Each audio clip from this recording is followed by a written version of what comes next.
So tonight we will show you what I have done in the past with great success and how it operates. Now, if I wanted something in this world, and who doesn't,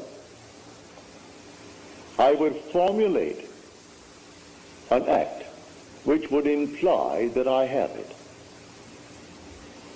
And then in my imagination, I would simply, having performed that act, I would yield completely to this being within me to execute it. I would fall off into sleep, convinced that he heard me, that he saw my act in faith. I simply yield completely to him, having acted. It's an act of self-commission. I perform the act. What act? I act as though I had what I sought. I act as though I heard that you have what you asked of me. I perform an act, and then I yield completely to that depth of my own being, who is God, and allow him from that depth to externalize it for me. All I have to do is to completely yield to this being within me, for he has ways and means I, on this level of my being, know not of. I rise then under compulsion. And under this compulsion, I go through a series of events which will lead up to the fulfillment of that to which I yielded. I assume that it's done. And then I commune with myself and gave thanks within me that it is done. And it works in every way you want to be, and you name it. You want to be successful in the world of Caesar, in dollars and cents, nothing wrong with it.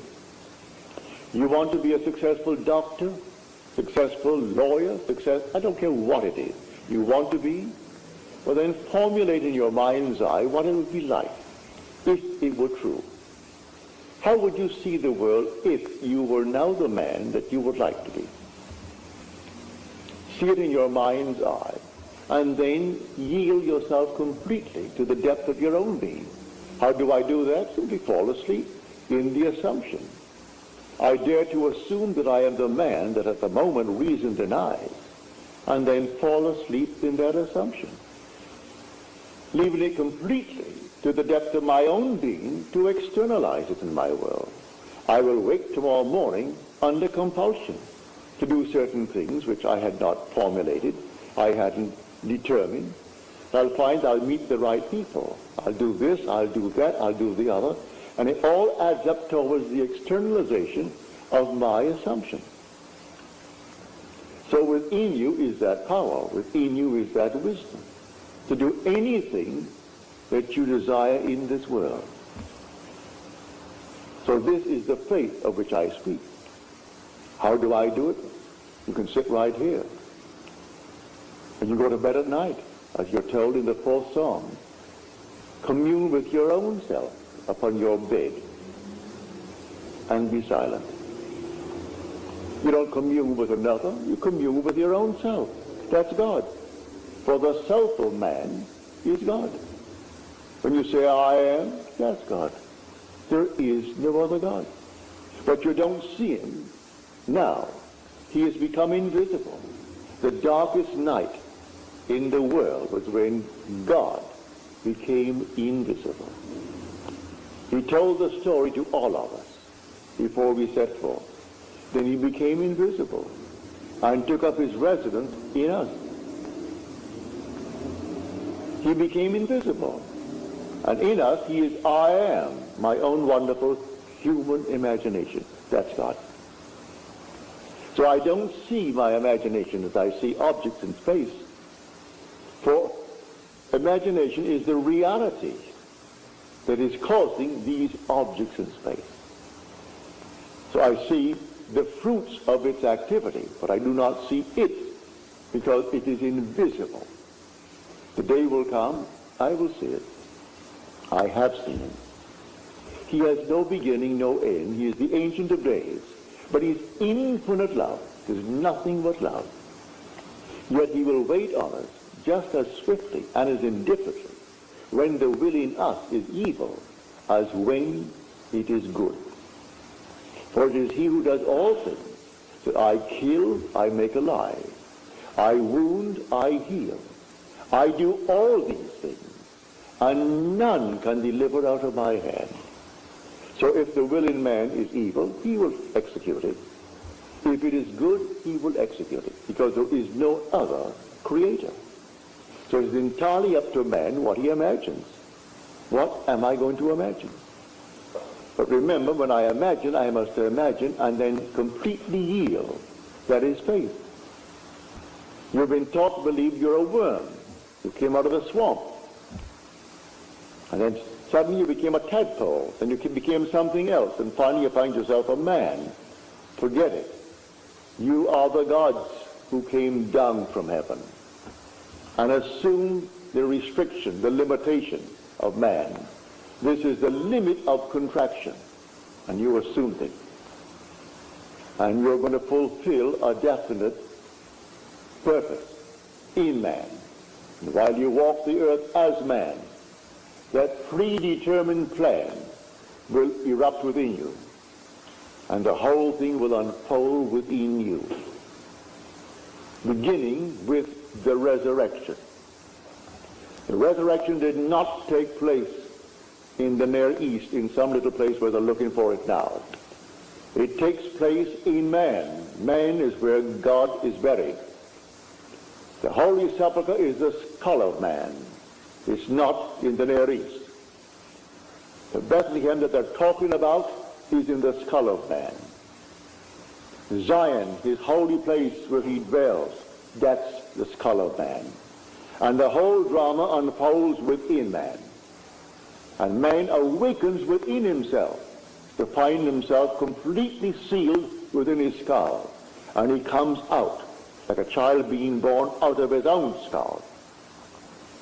And then, a few months later, comes an explosion in his skull, and that compartment that contained the Son of God, who was his will, who was his wisdom, releases the Son. You would not let my soul remain in hell, said he, in the 16th Psalm. So he brings him up, he resurrects his son, and the son is David. And David, looking at the Father, and the Father for the first time knows who he is. Memory returns. And the Father, the Son was the one who revealed him to himself. So the whole drama unfolds within man, and the whole thing is contained within the skull of man. Has nothing to do with anything on the outside. They're looking in vain, all the archaeologists, and they bring back all this nonsense.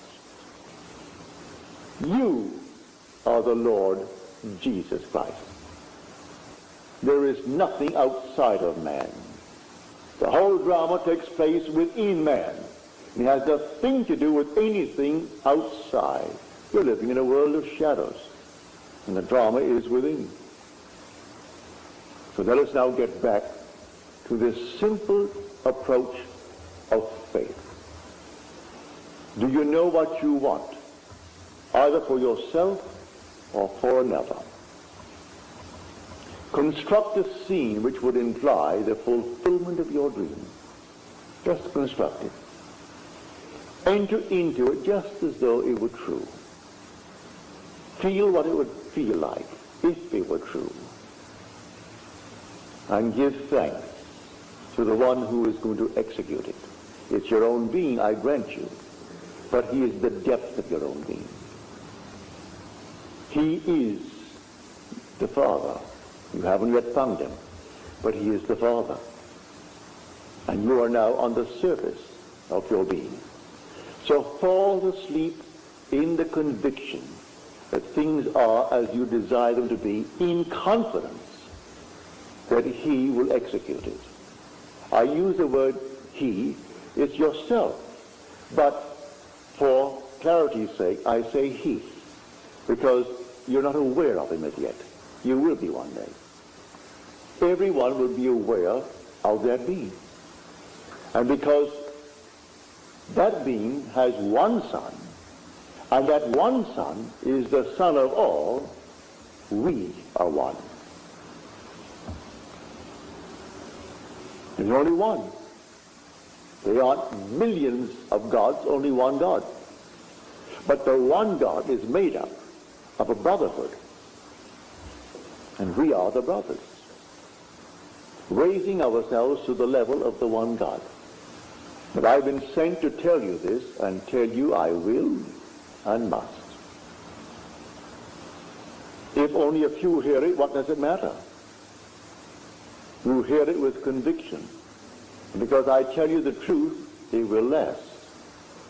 I am not here to set up some little ism. I am not here to speculate and try to set up some little philosophical setup that may work. No. I want no church, no ism. Just to tell you who you are. And you will tell it to others, and others will tell it, because in the end you're going to prove it to be true. You can't rub it out because it is true. All that I have told you is true. I'm not speculating. I'm not theorizing. I stood in the presence of the infinite being and his infinite love, and he embraced me. And he sent me after he embraced me. Therefore love embraced me. Therefore guided by love. We became one body. People are misled morning, noon, and night by so-called holy men. Forget it. Man comes to you telling you he's a holy person, turn around and start running. All these holy fellows, they just simply meet you and meet another crowd, and next thing they do, they run to the bank with what was in your pocket. Picked up one fellow here, he's flying off to Switzerland. He was in Spain after having collected a fortune. They found $300,000 on him. And he was at the Maharishi that came up through this country. It wasn't the Maharishi, it was his secretary running off to Switzerland, where you'd put it into your Swiss bank. And all the people fall for it morning, noon, and night. And so if you're taken over, you hate to hear it, because people hate to know that others know they were beguiled. And so those who gave their fortunes to him, $500 to teach them how to meditate, of all the nonsense in the world. Teach you how to meditate? It's just a simple, simple thing. You don't meditate on your navel. You don't meditate on any of these things whatsoever. You know what you want? What would the feeling be like if it were true? What would it be like? Assume the feeling of the wish fulfilled. Well, anyone can do that. A child can do that. What would it be like if it were true? That's meditating. Now yield completely. And the being within you will take that and externalize it for you. Meditating on your Kundalini fire and all this nonsense. Has nothing to do with it. I'm going into so-called diets. Diets will not commit you or commend you to God. He gave you a palate, didn't he? Or then exercise the palate too. And so I'm going to go on a certain diet. A friend of mine went on the diet of things that you should only feed parrots. Well, she isn't a parrot. Eating pumpkin seeds, and eating all these things. If you really enjoy them, but don't tell me that you really enjoy them. Of course, you could acquire a taste for anything. I don't say you can't. But exercise that God-given gift. It's a palate. And simply enjoy it. So, to come down to the night's message on faith. By faith, the worlds were created by the Word of God. Faith does not give reality to the unseen things. Faith is loyalty to unseen reality. For this thing exists. All things exist. I tell you from my own experience that the entire world that is unseen to this world exists now. It actually exists. Not out there beyond the stars, right here. It's all existing right here. And the day will come that you will actually awake and you'll be able to step into these unnumbered sections of time. 1,000 years ago has not passed away. And 2,000 years from now is not something that is going to suddenly form itself. It is now. And you are simply in a section of time. And the day will come you'll be able to move into any section of time. All these things exist now. And the purpose of it all is simply to awaken. And when you awaken, who are you? You are the author of it all. You are God. God the Creator. But to come back to our wonderful approach tonight, you want a better job? You want more money? You want this? You want that? Don't be ashamed of it. Who gave you the urge? The Father did. You have the desire. It came from the depths of your own being. So he can execute it. He only asks you to have faith. Faith in what? Faith in him. Have faith in God. All right. Where is he? He is my own wonderful human imagination. I cannot see the fulfillment now, but he will do it. Well, now, assume that I am already the man that I want to be, and yield completely to that assumption, and fall asleep. Just completely fall asleep and completely forget it. A lady who is here tonight, she called me up on the phone here just a few days ago, and asked something of me. I will not tell you, it's too personal. But she asked me to please care for a certain thing. It's so simple. I sat in my chair after I spoke to her on the phone and heard her tell me. Well, she came back tonight and told me that it has happened.